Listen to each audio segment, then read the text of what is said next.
Hey guys, welcome back to Time Machine Scale Models.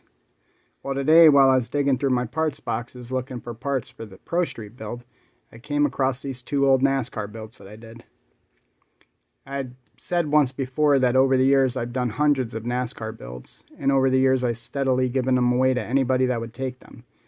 But I've kept these two, and I'll continue to keep these two. They kind of have some sentimental value to me. So, the number 24 Rainbow Warrior car dates all the way back to 93-94, and the Earnhardt car over here is the 25th anniversary of Winston Cup racing that he ran in 1995 at the Winston Open. Let me show you. So of course we have the Chevrolet Lumina Rainbow Warrior number 24 DuPont, and I got the colors as close as I could to the colors they ran back then.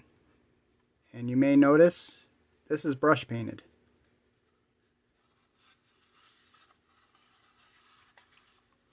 Over the years I've had every rendition of race car that Jeff Gordon has run, including his Busch Series cars, his Carolina Ford dealers, Thunderbird, and his Baby Ruth Thunderbird. I've been a Jeff Gordon fan since back in his Thursday Night Thunder sprint car days, and I followed his career all the way up until he stepped out of Cup racing. My wife has always been an Earnhardt fan, and when he passed away she became a Junior fan. But in this house we waved the 24 and the number 3 flags for a really long time. We rooted for both of them.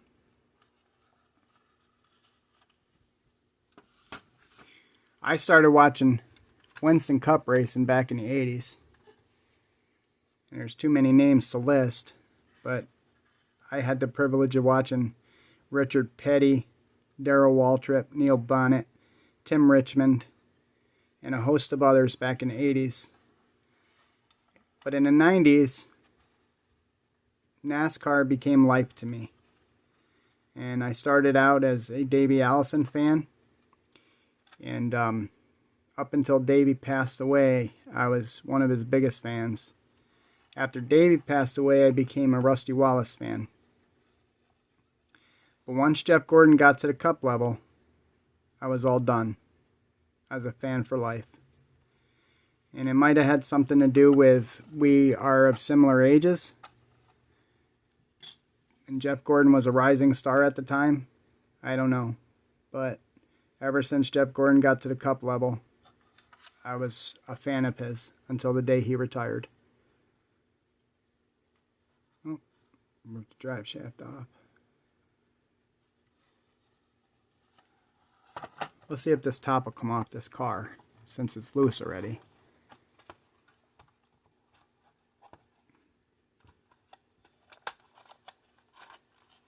Watch me break it on camera.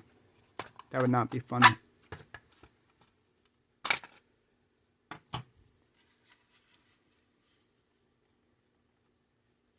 So obviously the silver on that car is spray painted. I didn't brush paint that.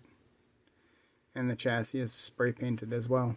Not very good. You can see how thin it was. I didn't put enough coats on it, but...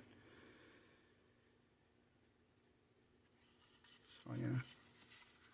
Lots of chrome under that hood. Not a whole lot of detail, but a whole lot of shiny, huh? But in the 90s, I was, it was a decade that NASCAR exploded. Pretty much. And it was great. I mean, the growth of the sport was phenomenal at that time. And I didn't stop watching NASCAR up until a few years ago, to be honest. I even followed NASCAR well into the chase years. And I couldn't tell you about the drivers, obviously, the leftover drivers from when I was still watching. I can name them, but a lot of the younger drivers I can't. Now, I've met a lot of those younger drivers through the years, through my racing career.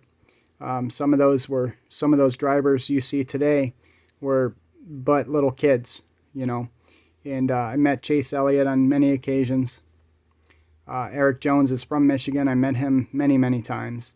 And they used to run limited late models and stuff like that. And the track that I raced is Berlin Raceway in Marne, Michigan. It's an asphalt track. It's a pretty popular racetrack, and they put on some pretty big events where a lot of Cup stars come and race. But yeah, you know, racing was like life in the 90s, right up into the 2000s, and then up until probably 2018, 2019, and then 2020 when I decided to step out of the race car myself.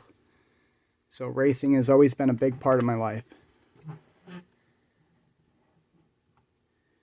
Well, guys, that's all I have for this edition of Way Back Wednesday on Friday. I hope you enjoyed it. I hope you enjoyed the model kits, and you can probably tell from the Jeff Gordon to the Earnhardt car all the way up to what I do today. Things have changed quite a bit. Alright guys, thanks for watching.